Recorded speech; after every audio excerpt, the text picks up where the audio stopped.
Support for Just Seen It comes from Warner Archive Instant. Streaming hard-to-find movies and TV shows direct from the studio at WarnerArchiveInstant.com. Support for Just Seen It comes from Weaver's Coffee and Tea, makers of hand-roasted artisan coffee and hand-blended tea. Learn more at weaverscoffee.com.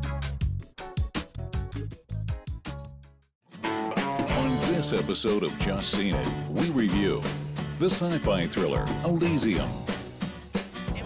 Elevation in heart rate detected. Would you like a pill? No. Elysium is obviously a very ambitious movie. Disney's animated comedy, Planes. You have done many of these long-distance rallies, yes? Nope, this is my first one. Break open your wallet. Once your kids get a look at this film, they'll want plenty of merchandise. The historical drama, DANIEL'S The Butler. But the president prefers for me to serve in person.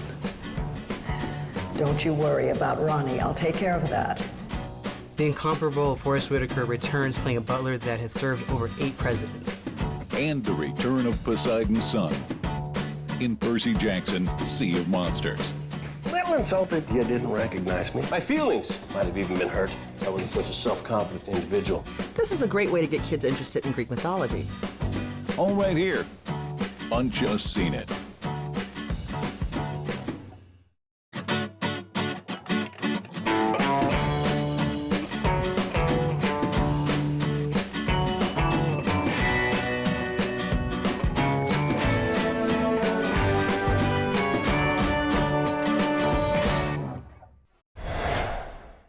Elysium is an elaborate space habitat that houses the elite and powerful. But on Earth, people suffer and die to keep Elysium running. To save his life, a factory worker concocts an elaborate scheme to take it down in Elysium. Hi, I'm Salim. I'm Scott. And I'm Kevin, and we are here to talk about the new sci-fi action thriller Elysium. We've all just seen it. Scott, take it away. First, let's just start. Neil Blomkamp's last movie, District 9, came out in 2009, nominated for Best Picture, one of the best sci-fi allegories since 1968's Planet of the Apes. It was an allegory for apartheid.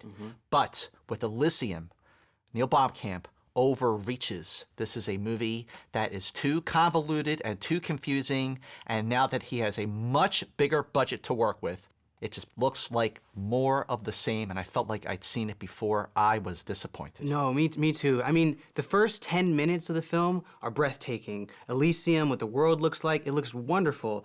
But then after 20 minutes, you recognize there's not a lot of story. It's a lot of the sci-fi bells and whistles, and that's about it. District 9 worked because not only was it this allegory, but it had this documentary footage aspect to it, and it had a handle on it. It had Peter Jackson there as well to really keep it from veering this way and veering that way. It had a pretty coherent story, and it had a pretty coherent love story, which I think was really lacking here. There's these med beds, which, you know, if you're sick or injured, will heal you in like 10 seconds. And that will cause an overpopulation problem because nobody will be dying. And I thought that idea was actually more interesting than what he did with the rest of the film. It's almost like they had so many ideas, so many things they wanted to touch on, but they didn't follow through because it turned into just another big budgeted action thriller. Like a fight movie. Yeah. I felt like he was so obsessed and so happy with this world that he created, he didn't feel the need to create a story that it could live in. And as a result, a lot of these characters are just flat, and especially with Matt Damon, because usually he's amazing. Flat. Completely flat, the entire movie. You know exactly what's gonna happen to his character, and none of it is really all that interesting. I thought he carried the film well enough.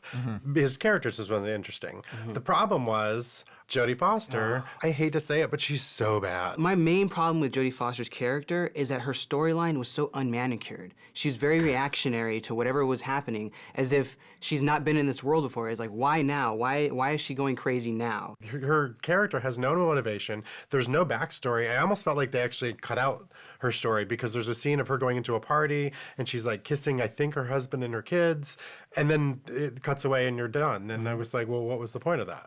So many characters in this movie. They are stock characters. They are full of cliches. And even though, like you said, Matt Damon does hold the film together, but that's because he is Matt Damon and he can just do that. He's such a great actor. And the way he transforms himself physically, whether he's getting buff for the Jason Bourne movies or soft for The Informant. And then, of course, he gets very, very buff, shaves his head for this film. He is a committed actor.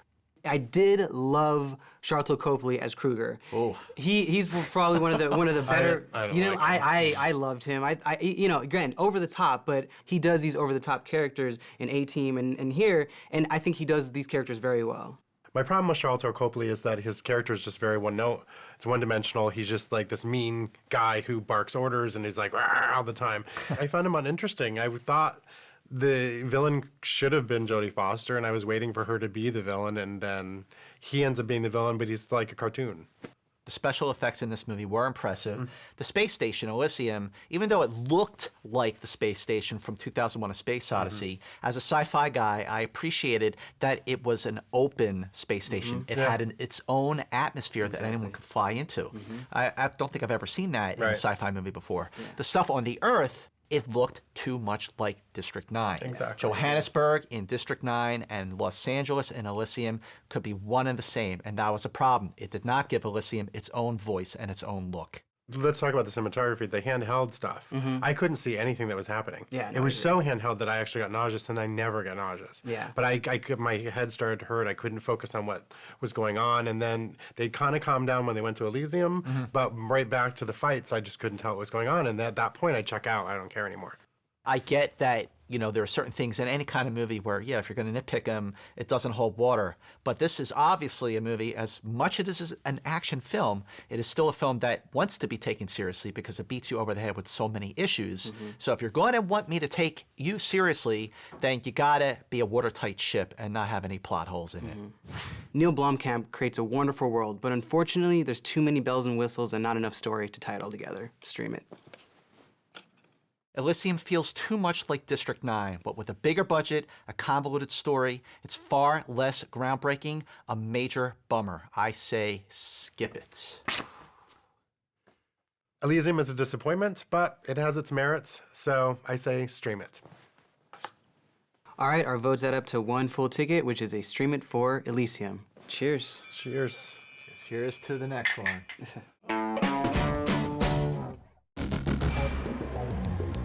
Dusty is a crop dusting plane with a crippling fear of heights. That airplane needs some help. Y'all know that, right? Yeah! Despite this, he desperately wants to compete in a popular aerial race. It ain't how fast you're flying, it's how you fly fast. You can fly a whole lot higher than you think. So he goes on a journey with his friends to make his dreams come true. In Disney's Planes. Hi, I'm Liz. I'm Zoriana. I'm Sean, and we're going to talk about Planes, the new film from Disney Toon Studios, set in the universe of Pixar's Cars. We've all just seen it. Liz, take off for me. I didn't want to see Planes. I didn't want to see it. I feel like I was dragged to see it. And sitting through it, I was pleasantly surprised. Actually, I thought it moved on pretty quickly, and it was a sweet story. It was well told.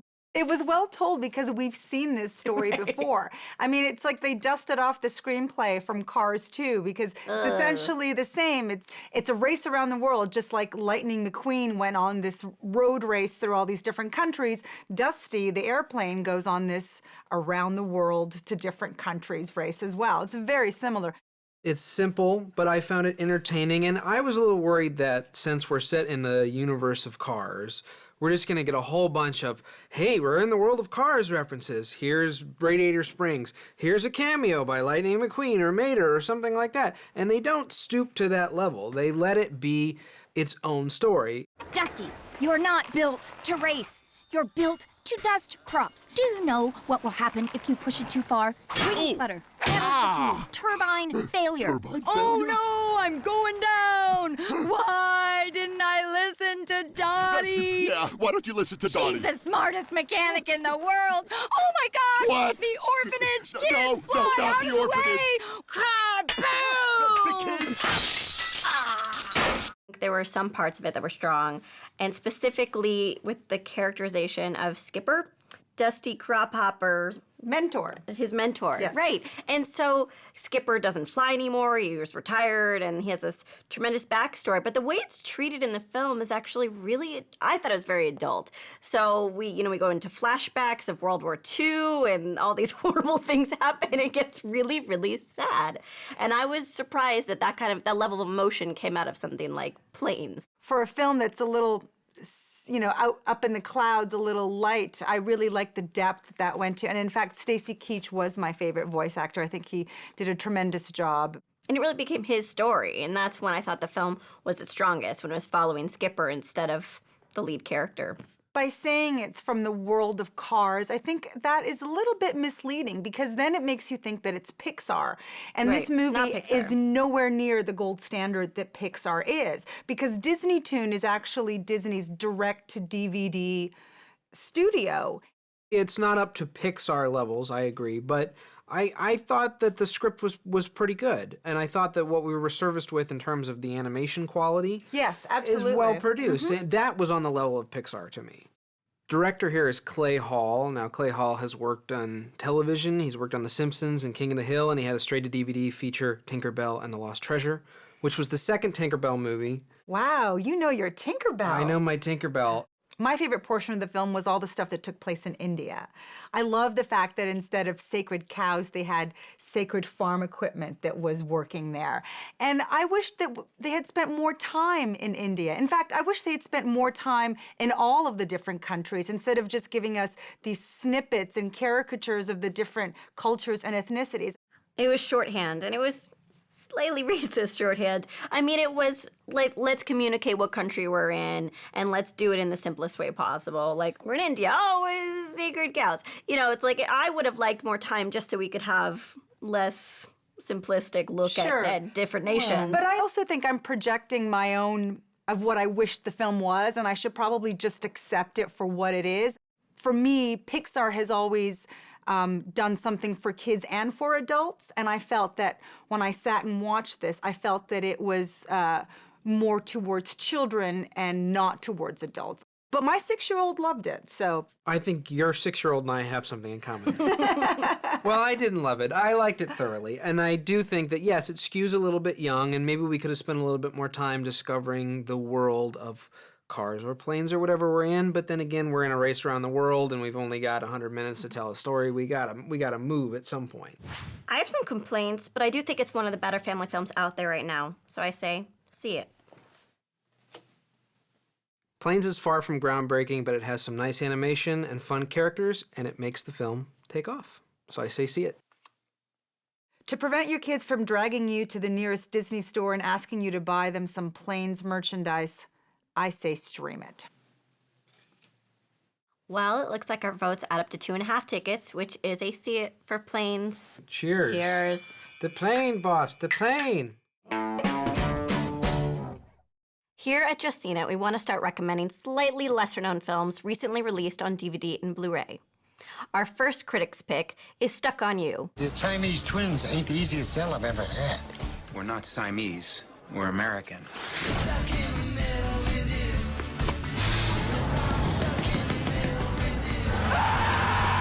Stuck on You is one of those movies that a lot of people didn't really take the time to see, and I'm here to tell you it's totally worth your time. I think it was ignored mainly because the premise sounds absolutely absurd. It follows conjoined twins played by Greg Kinnear and Matt Damon, and the hijinks that ensue due to their competing life's goals. For example, Greg Kinnear's character, Walt, wants to be an actor, while Matt Damon's character, Bob, has stage fright.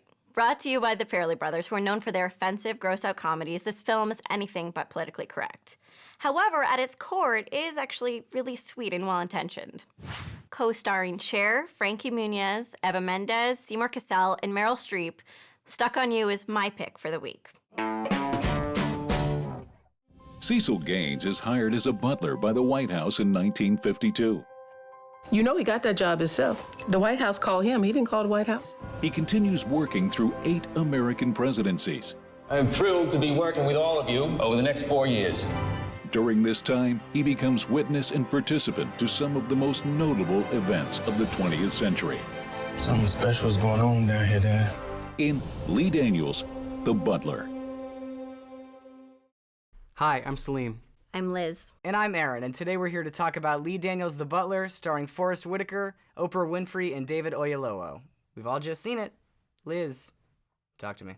When we were watching this movie, I kept thinking about 42 and other movies that discuss race, because it seems as if movies are always really afraid of discussing race, and then in an effort to avoid it, they'll draw characters very thinly, and they'll treat people of color like martyrs, and they'll treat people who are white like villains. It hangs a lantern on those simplistic representations of race, and it almost pokes fun at them and says, this film is not like that. We're going to subvert your expectations.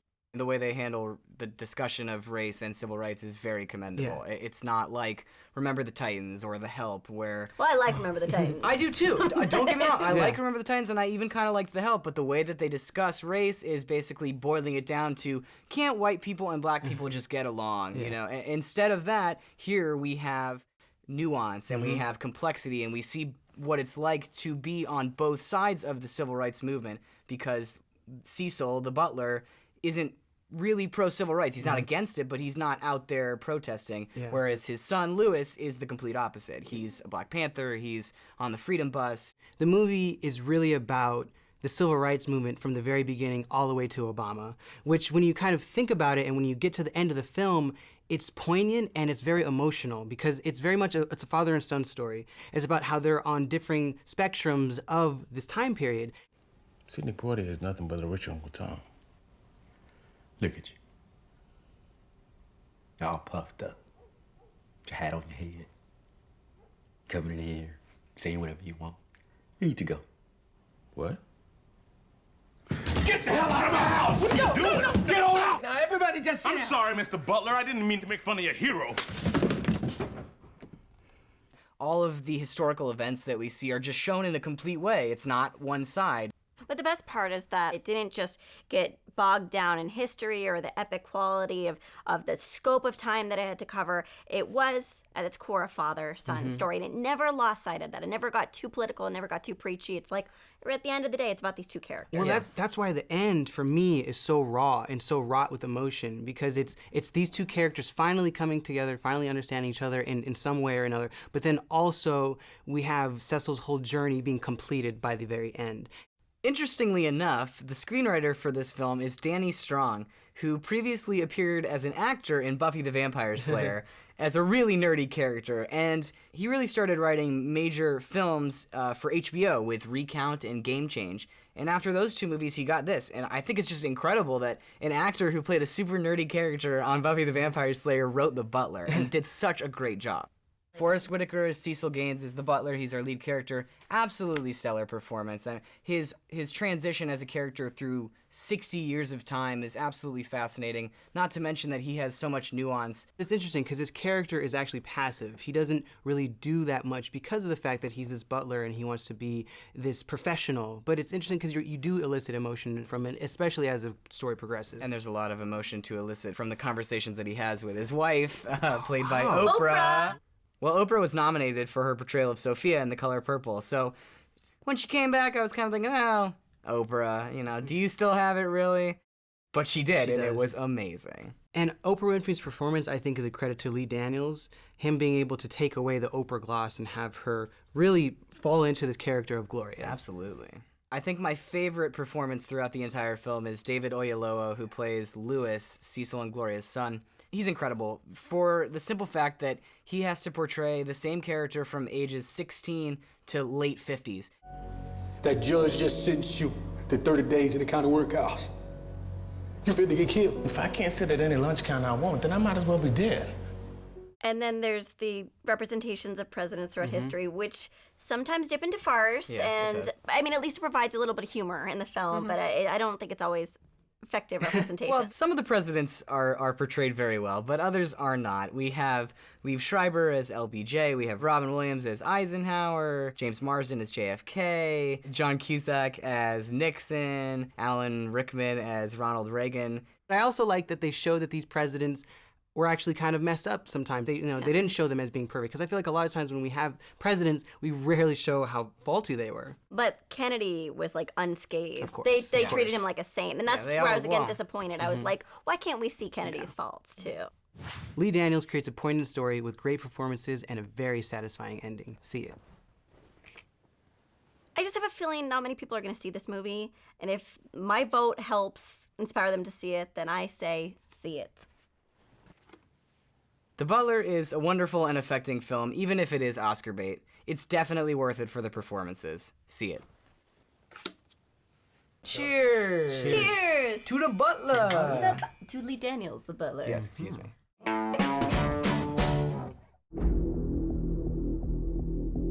The protective barrier surrounding Camp Half-Blood is breached. Our home has come under attack. Who would do this? To restore it, the son of Poseidon sets out to find the legendary Golden Fleece. This is a bad idea. You don't even know what I was gonna say. You were going to say that you're going after the fleece. Actually, he was going to say we were. But another Half-Blood is bent on finding it first, with evil intentions. In Percy Jackson, Sea of Monsters. Hi, I'm Sean. I'm Leah. And I'm Kevin, and we're here to talk about Percy Jackson's Sea of Monsters. We've all just seen it. Sean, what did you think? Well, of course, this is the sequel to Percy Jackson and the Olympians, The Lightning Thief. They shortened it this time around, which I'm happy about because it's less to say. I found it somewhat entertaining, this sort of real-world Greek myth hybrid. There were some interesting creatures and some good effects. I do think it's a little bit derivative and familiar with the young adult adaptations we've seen over the course of the last decade. It was a poor man's Harry Potter. Sure. Clearly, I'm not the target audience for this film, but if you have a tween-age child or you have a niece or nephew, they're a good cover for going in to see a movie like this. Thematically, we've got some daddy issues going on here. We've got some brother issues going on here. I like the little nods to Greek mythology. I thought were clever. They go see Hermes, played by Nathan Fillion, who works in a UPS store. The messenger of the gods works in a UPS store. It's pretty funny. I enjoyed that stuff. You're... Hermes. Little insulted you didn't recognize me. My feelings might have even been hurt. I wasn't such a self-confident individual. I don't know if you noticed, but I'm killing these shorts. I think it's lighthearted, good fun, and I think that the kids in that target audience, they'll enjoy it. I thought they did a really nice job. They kept the story kind of moving forward. They gave the characters interesting things to do. So it's based on a 5-novel series by Rick Riordan, and this is the second book in the series, and it's adapted by Mark Guggenheim, who brought us Green Lantern and Arrow. I think that this is exactly what a formula film is supposed to do, and he does a relatively good job of burying the formula. I think it's okay for the kids. I think the formula is a little bit more on the surface than you do. This poor man's Harry Potter thing, the characters are not anywhere near as rich as they are in Harry Potter. Nope. We don't have this coming-of-age element to everything that's going on. I agree and I disagree, only because when I first saw Harry Potter, I thought the first couple of movies were very generic and on the surface. The ones directed by Chris Columbus, who directed the first Percy Jackson movie? Exactly. And that's the thing is what I liked about it is that I saw how they could actually start developing it. There's 5 books, so they have 3 more to go if they're going to continue to do them. And I feel like it could get a little bit richer and a little bit more in depth as far as the kids. Maybe. I think the difference, though, is it probably won't resonate as much as the Harry Potter films. You are believed to be Poseidon's only heir. Yeah, so? So it would seem that belief has been held in error? Hold on, you're saying Percy has a brother? Or a sister. Holy sticks. Another Poseidon half-blood. Not exactly. Logan Lerman is the star here, and he was, of course, in the last film as well. And I really like him. I think he's a star in the making. I buy that he's all wide-eyed and wanting to make a connection with his dad and wanting to have a sense of family. I mean, I bought it. I liked all the kids. I thought they did a good job. Yeah. Levin Ramon's in this movie. She was in Chasing Mavericks, and she was in The Hunger Games. I think she could be a star in the making as well. So you got a lot of very talented kids.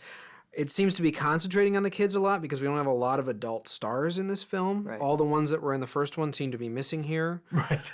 Stanley Tucci's like the only name in this film of any adults. Nathan Fillion to a certain extent. But I mean, the first film had Sean Bean and Rosario Dawson. I think the focus on the young people is a good move. I think that's a good strategy.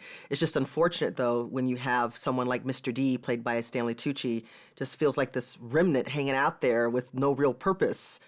The last I heard, the Golden Fleece was in the Sea of Monsters, what the humans called the Bermuda Triangle, a place not only a satyr should be afraid of. So, the answer is no. No. I'm sorry, Annabelle. Annabeth. Whatever.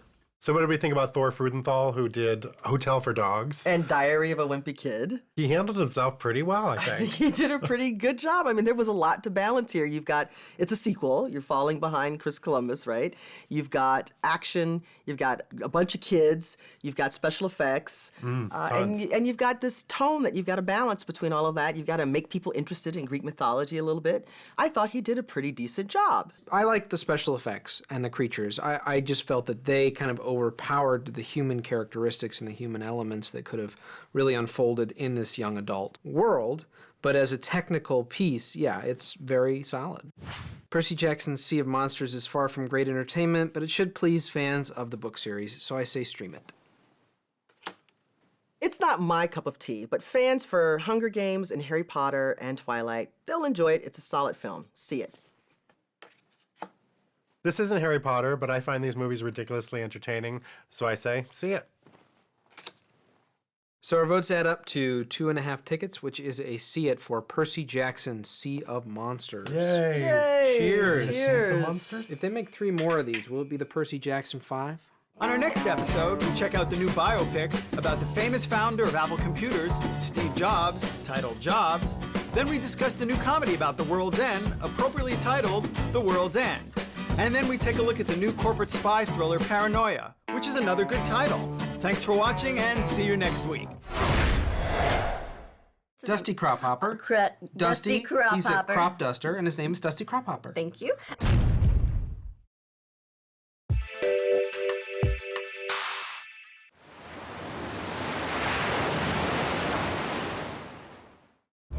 Support for Just Seen It comes from Warner Archive Instant. Streaming hard-to-find movies and TV shows direct from the studio at WarnerArchiveInstant.com. Support for Just Seen It comes from Weaver's Coffee and Tea, makers of hand-roasted artisan coffee and hand-blended tea. Learn more at weaverscoffee.com.